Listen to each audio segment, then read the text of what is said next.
Hi, boys and girls, and welcome back to Mr. Grable's Grade 3 ELA class, where we read collections, and today it's from the collections Beneath the Surface. And this is a short story called Katie's Letter. Ooh, it's her letter. She owns it.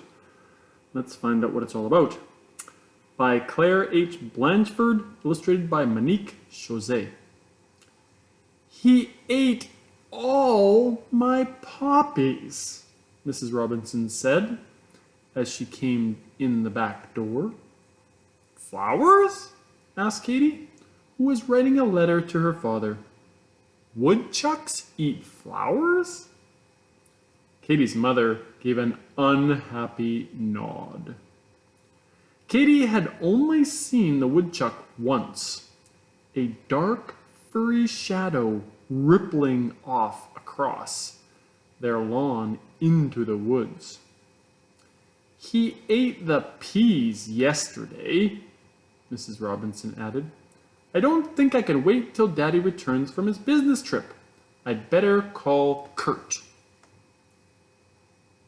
Kurt was a farmer, fisherman, and hunter with a wiry white beard and blue-black eyes. He plowed out the Robinsons' driveway in the winter and helped Mr. Robinson when old trees had to be cut down. Once he'd brought a baby owl by for Katie to see before he let it go. Kurt arrived an hour later in his pickup. How large is this chuck? He asked Katie and her mother. Katie spread her arms wide. Kurt scratched his beard and grinned. That's no baby. We'll use the big trap. He lifted a rectangular metal cage out of the back of his truck. Got some fresh broccoli and peanut butter? Peanut butter? Said Katie. Yup, peanut butter. Kurt spread peanut butter on the broccoli and tied it to a platter at the bottom of the cage with some string. You want him to pull at the broccoli so the levers click and the doors shut on him, Kurt explained. Ooh, sounds like a cool trap. What'll we do when we catch him? Katie asked. We'll take him far away, at least 15 kilometers. Anything less, and he'll be back quicker than you can hook a worm. Katie stared at him.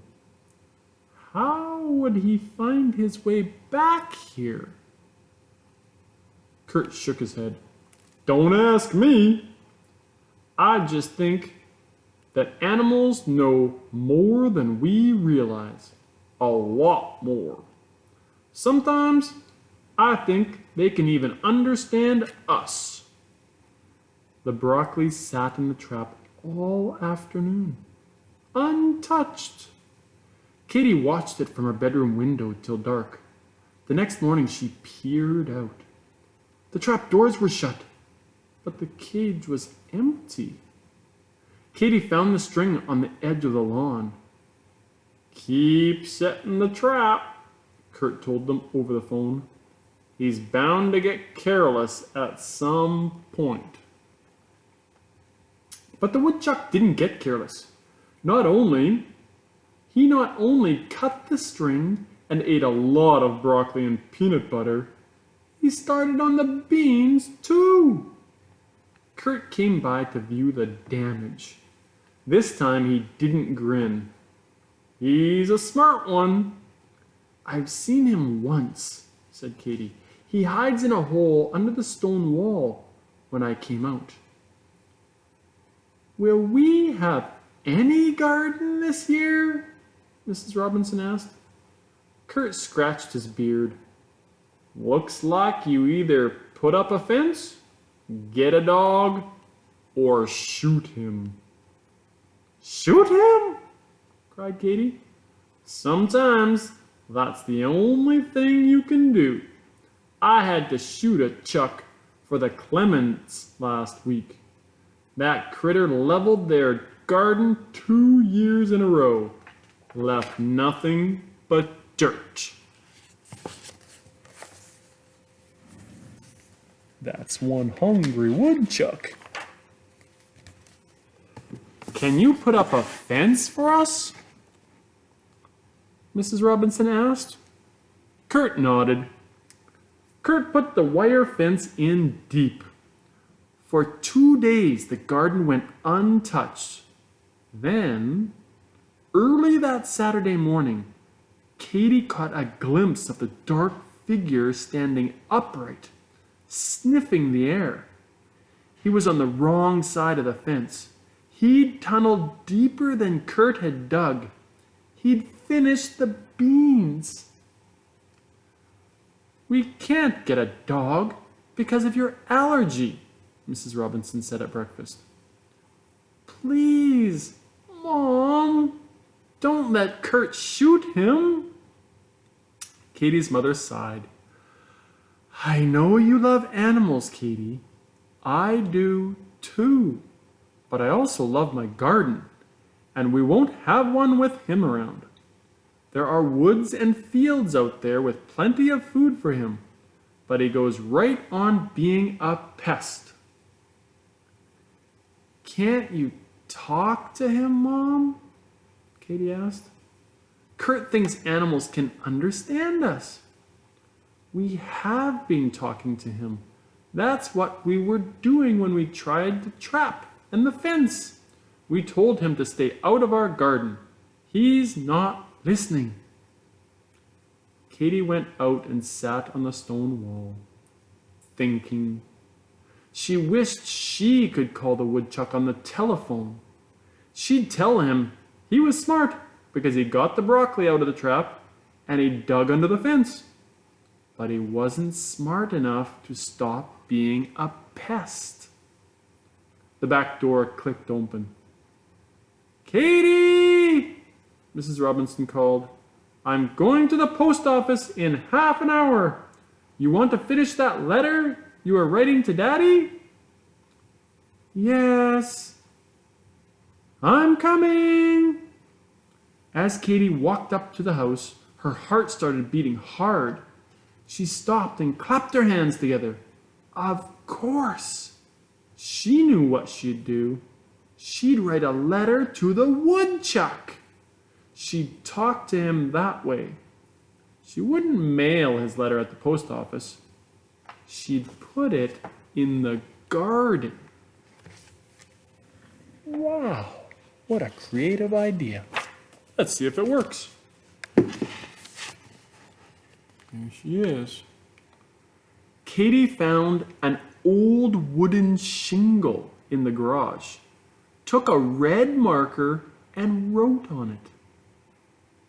Dear Woodchuck, please stay out of our garden or you will be sorry. Love, Katy Robinson. She climbed over the fence into the garden, pushed the shingle into the dirt, and went back to the house to finish the letter to her dad. Kurt stopped by one morning a few days later while Katy was getting ready for school. How are you doing with that Chuck? She heard him ask her mother. He's still around, Mrs. Robinson said. I saw him yesterday near the mailbox. Did he try to dig his way under the fence? Oh, yes. He got in once, right after you put it in. Then the strangest thing happened. He lost interest in the garden. I don't know why. Kurt chuckled. He's real smart. Some animals know when you mean business. Katy couldn't stop grinning. She hadn't told her mother or Kurt about the shingle. Now she wanted to show it to them. She ran to the garden and climbed over the fence. There were shiny green leaves everywhere. There were shiny green leaves everywhere. Katie lifted leaf after leaf, but she couldn't find the shingle. There wasn't a trace of it. As she knelt in the wet earth, she felt someone watching her. Katie looked up, and froze. The woodchuck was by the stone wall. He was so close. She could see his black, curved nails. They stared at each other for one long minute. Then he slid past her and headed up the drive.